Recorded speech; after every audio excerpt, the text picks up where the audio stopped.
Hi hello ನಮಸ್ಕಾರ friends, ಹೇಗಿದ್ದೀರಾ? ಎಲ್ಲರೂ ಚೆನ್ನಾಗಿದ್ದೀರಾ ಅಲ್ವಾ? Welcome back to my channel. ನೀವು ನೋಡ್ತಾ ಇದ್ದೀರಾ Deepa's kitchen and lifestyle blog. Friends, ಇವತ್ತು ನಾವು ಏನು ಮಾಡ್ತಾ ಇದ್ದೀವಿ ಅಂತ ಹೇಳಿದ್ರೆ, ದಿಢೀರಾಗಿ ಕೋಳಿ ಸಾರು ಯಾವ ರೀತಿ ಮಾಡೋದು, ಕ್ವಿಕ್ಕಾಗಿ ಯಾವ ರೀತಿ ಮಾಡೋದು ಅಂತ ನಾನು ಇವತ್ತು ನಿಮ್ಗೆ ತಿಳಿಸ್ಕೊಡ್ತಾ ಇದ್ದೀನಿ.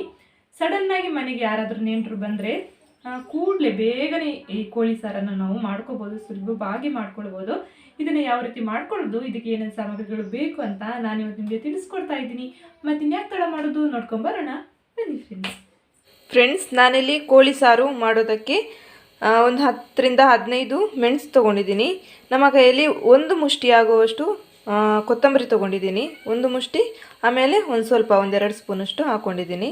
ಆನಂತರ 1 ಟೀ ಸ್ಪೂನಷ್ಟು ಜೀರಿಗೆ, ಒಂದು ಈರುಳ್ಳಿನ ಹುರಿದು ಬಿಟ್ಟು, ಈರುಳ್ಳಿ ಮತ್ತು ಬೆಳ್ಳುಳ್ಳಿನ ಸ್ವಲ್ಪ ಎಣ್ಣೆಯಲ್ಲಿ ಫ್ರೈ ಮಾಡಿಬಿಟ್ಟು ಇಟ್ಕೊಂಡಿದ್ದೀನಿ. ಬೆಳ್ಳುಳ್ಳಿ 4ರಿಂದ 5, ಒಂದು ಸ್ವಲ್ಪ 10 ಕಾಳು ಮೆಂತೆ, ಒಂದು ಚಿಕ್ಕದು ಹೂವು, ಆನಂತರ ಚಕ್ಕೆ 1-2 ತುಂಡು ಸಣ್ಣದು, ಒಂದು ಲವಂಗ, 1 ಟೀ ಸ್ಪೂನಷ್ಟು ಕರಿಮೆಣಸು, ಆನಂತರ 2 ಈರುಳ್ಳಿನ ಕಟ್ ಮಾಡಿ ಇಟ್ಕೊಂಡಿದ್ದೀನಿ. ಇದು ನಮಗೆ ಮಾಂಸ ಬೇಯಕ್ಕಿಡುವಾಗ ಬೇಕು. 1 ಕಪ್ ಆಗುವಷ್ಟು ಮೊಸರು, 1 ತೆಂಗಿನಕಾಯಿನ ತುರಿದುಬಿಟ್ಟು ಇಟ್ಕೊಂಡಿದ್ದೀನಿ, ಸ್ವಲ್ಪ ಅರಿಶಿನ, ಆನಂತರ 1.5 kg ಆಗುವಷ್ಟು ಮಾಂಸ ತೊಗೊಂಡಿದ್ದೀನಿ. ನಾನಿಲ್ಲಿ ಹುಳಿ ಹಾಕ್ತಾಯಿಲ್ಲ, ಅದಕ್ಕೋಸ್ಕರ ಮೊಸರು ಹಾಕ್ತಾಯಿದ್ದೀನಿ. ಹುಳಿ ನಾನಿಲ್ಲಿ ಯೂಸ್ ಮಾಡ್ತಾಯಿಲ್ಲ, ಮೊಸರು ಹಾಕಿದ್ರೆ ಸಾಕಾಗುತ್ತೆ. ಮೊಸರು ಹಾಕಿದ್ರೆ ಟೇಸ್ಟ್ ಚೆನ್ನಾಗಿ ಬರುತ್ತೆ ಕೋಳಿ ಸಾರಿದ್ದು. ನಾವಿವಾಗ ಇದಿಷ್ಟು ಮಸಾಲೆನ ರುಬ್ಕೋಬೇಕು. ನಾನಿಲ್ಲಿ ತೆಂಗಿನಕಾಯಿನ ಹುರ್ಕೋತಾ ಇದ್ದೀನಿ, ಹುರ್ಕೊಂಡು ಆಮೇಲೆ ರುಬ್ಕೊಳ್ಳೋದು. ಇದಕ್ಕೇನೆ ಒಂದು ಸ್ವಲ್ಪ ಅರಿಶಿನ ಹಾಕೋತೀನಿ. ಇವಾಗ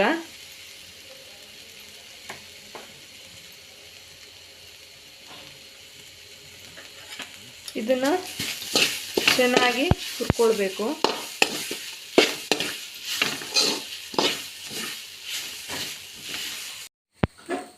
ನೋಡಿ ಫ್ರೆಂಡ್ಸ್, ಇದು ಚೆನ್ನಾಗಿ ಫ್ರೈ ಆಗಿದೆ. ಎಲ್ಲ ಸಾಮಗ್ರಿನ ನಾನು ಇದಕ್ಕೆ ಹಾಕೋತೀನಿ. ಮೆಣಸು, ಆನಂತರ ಜೀರಿಗೆ, ಕೊತ್ತಂಬರಿ ಎಲ್ಲವನ್ನು ಕೂಡ ನಾನು ಸ್ವಲ್ಪ ಬಾಡಿಸ್ಕೊಂಡಿದ್ದೀನಿ. ಒಂಚೂರು ಎಣ್ಣೆ ಹಾಕ್ಬಿಟ್ಟು ಫ್ರೈ ಮಾಡಿ ಇಟ್ಕೊಂಡಿದ್ದೀನಿ. ಇದಿಷ್ಟನ್ನು ರುಬ್ಕೋಬೇಕು. ಫ್ರೆಂಡ್ಸ್, ನಾನಿಲ್ಲಿ ಎಣ್ಣೆ ಹಾಕ್ತಾಯಿದ್ದೀನಿ ಚಿಕನ್ ಬೇಯಲಿಕ್ಕೆ ಇಡೋದಕ್ಕೆ. ನಾನಿಲ್ಲಿ ಕೊಬ್ಬರಿ ಎಣ್ಣೆ ಯೂಸ್ ಮಾಡ್ತಾಯಿದ್ದೀನಿ. ನಾನು ಹೆಚ್ಚಾಗಿ ನಾನ್ ವೆಜ್ಗೆ ಕೊಬ್ಬರಿ ಎಣ್ಣೆನೇ ಯೂಸ್ ಮಾಡ್ತೀನಿ. ಇದಕ್ಕೆ ಇವಾಗ ಕರಿಬೇವು ಹಾಕೋತಾ ಇದ್ದೀನಿ.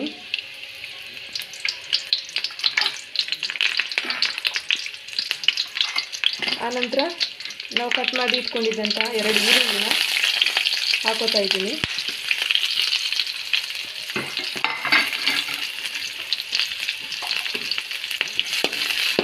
ಈರುಳ್ಳಿ ಚೆನ್ನಾಗಿ ಫ್ರೈ ಆಗಬೇಕು.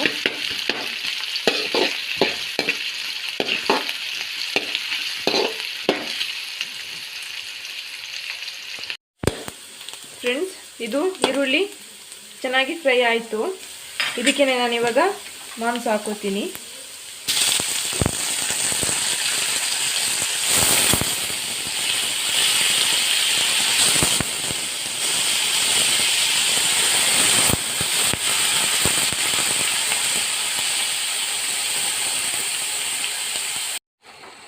ಎಲ್ಲ ಮಾಂಸನ ನಾನಿಲ್ಲಿ ಹಾಕ್ಕೊಂಡಿದ್ದೀನಿ. ಇದಕ್ಕೆ ಇವಾಗ ಅರಿಶಿನ ಹಾಕೋತಾ ಇದ್ದೀನಿ.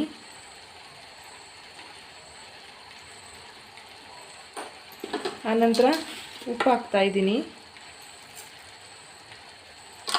ರುಚಿಗೆ ತಕ್ಕಷ್ಟು ಉಪ್ಪು ಹಾಕ್ತಾ ಇದ್ದೀನಿ. ಇದನ್ನಿವಾಗ ಚೆನ್ನಾಗಿ ಮಿಕ್ಸ್ ಮಾಡಿಕೊಳ್ಬೇಕು.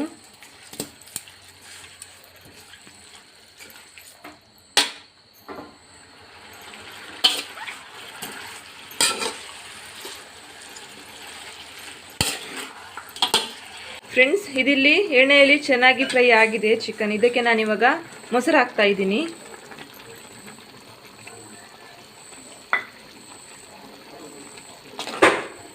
ಚೆನ್ನಾಗಿ ಮಿಕ್ಸ್ ಮಾಡ್ಕೊಳ್ಳೋಣ. ಇದನ್ನು 1-2 ನಿಮಿಷ ಬೇಯಲಿ. ಆನಂತರ ಮಸಾಲೆನ ಇದಕ್ಕೆ ಆ್ಯಡ್ ಮಾಡ್ಕೋಬೋದು ನಾವು. ಫ್ರೆಂಡ್ಸ್, ಇದಿಲ್ಲಿ ಚಿಕನ್ ಚೆನ್ನಾಗಿ ಬೆಂದಿದೆ.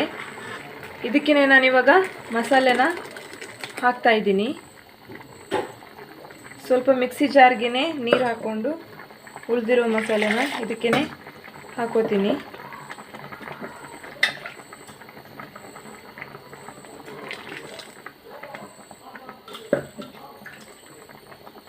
ಇದು ಇವಾಗ ಚೆನ್ನಾಗಿ ಮಿಕ್ಸ್ ಮಾಡ್ಕೊಳ್ಬೇಕು. ಉಪ್ಪು ಕಡಿಮೆ ಇದ್ದರೆ ನೋಡ್ಕೊಂಡು ಹಾಕಿ. ಸಾರು ಎಷ್ಟು ದಪ್ಪ ಬೇಕು ಅಂತ ನೋಡಿಕೊಂಡು ನೀರು ಹಾಕಿ. ಇಲ್ಲಿ ತುಂಬಾ ಇದು ದಪ್ಪ ಇದೆ, ನಾನು ಸ್ವಲ್ಪ ನೀರು ಹಾಕ್ತೀನಿ.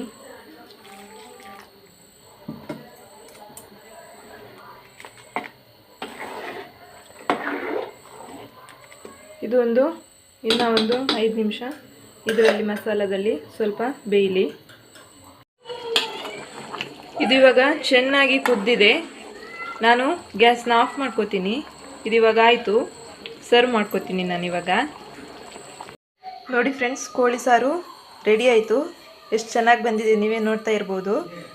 ಇದು ನೀರು ದೋಸೆಯೊಟ್ಟಿಗೆ ಆನಂತರ ರೊಟ್ಟಿ ಜೊತೆಗೆ ಎಲ್ಲ ಸೂಪರಾಗಿ ಆಗುತ್ತೆ ಕಾಂಬಿನೇಷನ್ ಇದ್ರದ್ದು. ನೋಡಿದ್ರಲ್ಲ ಫ್ರೆಂಡ್ಸ್, ಕೋಳಿ ಸಾರು ಬೇಗನೆ ನಾವು ಯಾವ ರೀತಿ ಮಾಡ್ಕೊಂಡ್ವಿ ಅಂತ. ಟೇಸ್ಟ್ ಸೂಪರಾಗಿ ಆಗುತ್ತೆ. ಇದು ನೀರು ದೋಸೆ ಒಟ್ಟಿಗೆ ರೊಟ್ಟಿ ಜೊತೆಗೆ ತುಂಬಾ ಚೆನ್ನಾಗಾಗುತ್ತೆ. ಇದು ಒಂದ್ಸಲ ಟ್ರೈ ಮಾಡಿ, ನೀವು ತುಂಬ ಸುಲಭವಾಗಿ ಬೇಗನೆ ಮಾಡ್ಕೊಳ್ಬೋದು ಈ ಕೋಳಿ ಸಾರನ್ನ.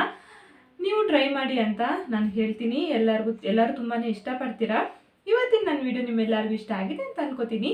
ಇಷ್ಟ ಆಗಿದ್ದರೆ ಪ್ಲೀಸ್ ನನ್ನ ಚಾನಲ್ಗೆ ಲೈಕ್ ಮಾಡಿ, ಶೇರ್ ಮಾಡಿ, ಕಮೆಂಟ್ ಮಾಡಿ. ಪ್ಲೀಸ್ ಪ್ಲೀಸ್ ಪ್ಲೀಸ್ ನನ್ನ ಚಾನಲ್ಗೆ ಸಬ್ಸ್ಕ್ರೈಬ್ ಮಾಡಿ. ಎಲ್ಲರೂ ಕೂಡ ನಿಮ್ಮ ಫ್ರೆಂಡ್ಸ್ ಆ್ಯಂಡ್ ಫ್ಯಾಮಿಲಿಗೆ ಶೇರ್ ಮಾಡಿ. ನಾಳೆ ಇನ್ನೊಂದು ಹೊಸ ರೀತಿಯ ವಿಡಿಯೋನಿಗೆ ನಾನು ನಿಮ್ಮನ್ನು ಭೇಟಿ ಮಾಡ್ತೀನಿ. ಅಲ್ಲಿವರೆಗೂ ನಮಸ್ಕಾರ.